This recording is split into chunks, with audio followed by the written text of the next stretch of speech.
warahmatullahi wabarakatuh.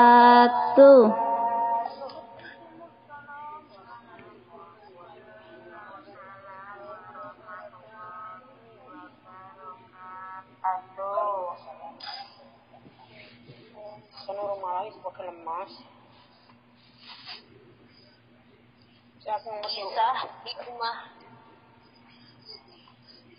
Kita dengarkan bersama. Melanada berseri grup. Diambil dari makro Al-Quran surat Al-Fatihah 7 ayat yang terpuji. Salah satu sahabat menceritakan kisahnya yang terjadi di masa Rasulullah sudah hijrah ke Madinah. Saat itu Nabi Muhammad SAW mengundangnya. Namun ia tidak dapat menjawabnya karena sedang sholat. Setelah selesai sholat, sahabat ini menghampiri Nabi. Nabi berkata, "Aku akan mengajarimu satu surat yang merupakan surat terbesar dari seluruh Al-Quran sebelum kamu meninggalkan masjid." Dia lalu berkata, "Alhamdulillahirabbil alamin." Dia membaca surat Al-Fatihah. Sementara Rasulullah tak hanya membaca surat Al-Fatihah saja, tetapi juga surat yang lain. Mari kita berpikir sejenak. Serambi Rasulullah menyempatkan diri untuk memeluk sahabat dan lalu berkata, "Jangan pergi. Aku akan memberitahumu surat terbaik dari Al-Quran." Dia menahannya untuk membahas tentang Al-Fatihah, seakan pemuda ini tidak mengenal Al-Fatihah.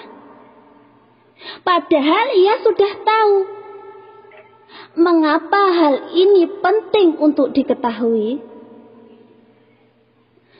Melalui cara ini Rasulullah ingin memberitahukan bahwa mempelajari Al-Fatihah harus dilakukan terus-menerus.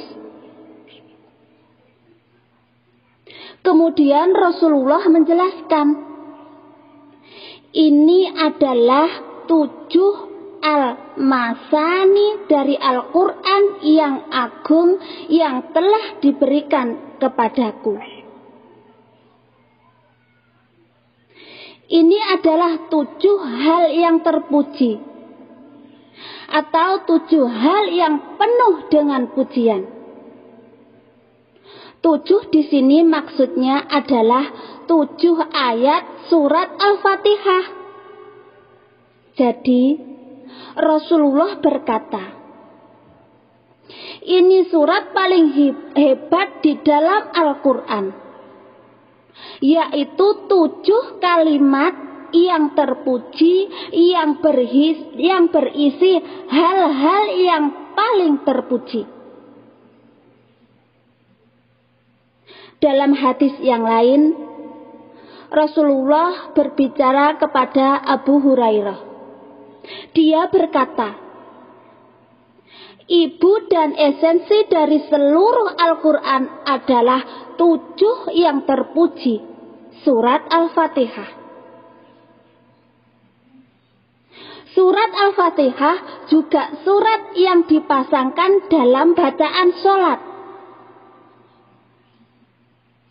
Kita tidak dapat langsung membaca surat Al-Baqarah atau surat lain sebelum kita membaca surat Al-Fatihah. Namun, surat Al-Fatihah dapat dibaca tanpa diikuti oleh surat yang lain, dan ini tidak dibatalkan sholat. Allah seakan ingin kita berpikir. Tak peduli bagian manapun dari Al-Quran yang kita baca. Pendahuluannya adalah surat Al-Fatihah. Surat Al-Fatihah membentuk cara pandang kita terhadap surat apapun di dalam Al-Quran. Jangan abaikan Al-Fatihah, karena ia bagaikan kupas yang dipakai untuk melihat isi Al-Quran lainnya. Al-Fatihah juga merupakan percakapan antara hamba dengan Rabb-Nya. Sebuah hadis qudsi juga menjelaskan tentang Allah dalam pripun, Bu? Lanjut iklan. Sebuah hadis qudsi juga menjelaskan tentang Allah yang akan menjawab setiap ayat dalam surat Al-Fatihah yang dibaca oleh hambanya. Allah tidak menunggu sampai ketujuh ayat ini selesai dibaca, tetapi Allah langsung menjawab ayat per ayat yang dibaca setiap saat, setiap waktu.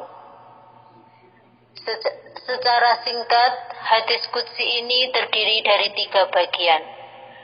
Bagian awal surat Al-Fatihah ini untuk Allah, yang disetujui olehnya. Dia menghubungkan ampunan dengannya, dia menyatakan keagungannya. Semuanya tentang apa yang dilakukan untuk Allah. Pada saat bagian tengah, seorang hamba menyembah Allah, mencari pertolongannya. Dan Allah berfirman bahwa ini adalah antara Allah dengan hambanya. Dan bagian akhir meminta bantuan, dijaga di jalan yang lurus, meminta jalan yang Allah ridhai, dijauhkan dari jalan yang Allah murkai, dan dijauhkan dari jalan mereka yang tersesat. Allah berfirman, ini untuk hambaku. Jadi surat Al-Fatihah ini dimulai dengan apa yang untuk Allah, bagian tengah apa yang untuk kita dan Allah, dan bagian akhir apa yang untuk kita. Sangat seimbang. Subhanallah. A'udzu billahi minasy syaithanir rajim. Bismillahirrahmanirrahim. Alhamdulillahi rabbil alamin. Ar-Rahmanir Rahim. Maliki yaumiddin.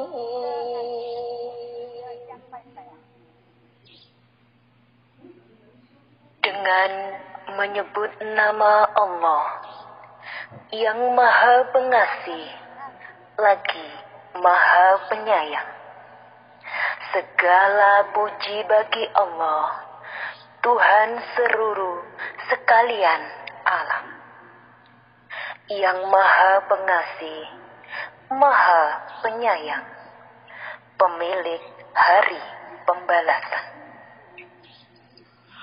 Puji dan syukur adalah milik Allah. Ini sebenarnya kesimpulan dari Tuhan. Siapa itu? Semacam pengetahuan tentang siapa itu. Iyyaka na'budu wa iyyaka nasta'in.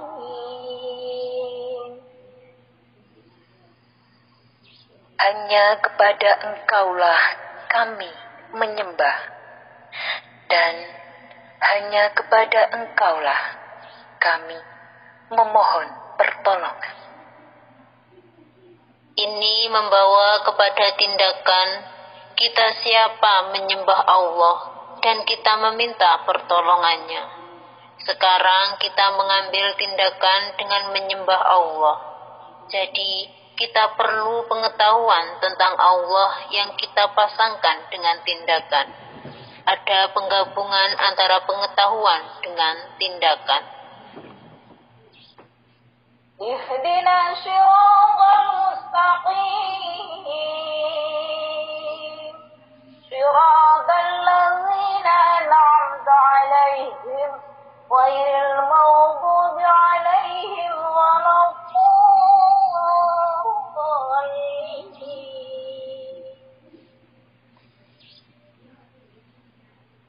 Tunjukilah kami jalan yang lurus, yaitu jalan orang-orang yang telah Engkau beri nikmat kepadanya, bukan jalan mereka yang dimurkai, dan bukan pula jalan mereka yang sesat.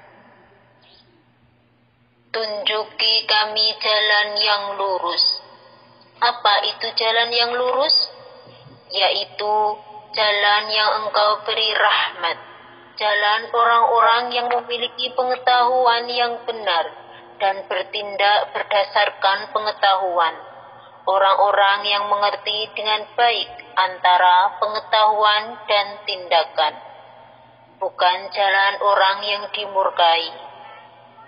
Siapa yang dimurkai?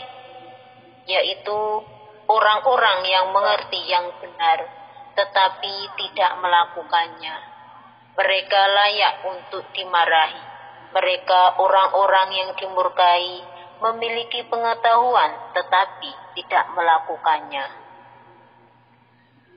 Dan bukan jalan orang yang sesat, yaitu orang-orang yang ingin melakukan tetapi tidak bisa karena tidak memiliki pengetahuan. Uraian di atas menunjukkan hal yang pertama adalah kita memberikan apa yang diinginkan Allah. Kemudian kita akan mendapatkan apa yang kita inginkan. Inilah yang menjadi keseimbangan antara apa yang menjadi hak Allah dengan apa yang diinginkan untuk diri kita sendiri. Semoga Allah memampukan kita untuk dapat lebih memahami setiap ayat Al-Quran yang kita baca. Amin. Allah alam bisawab.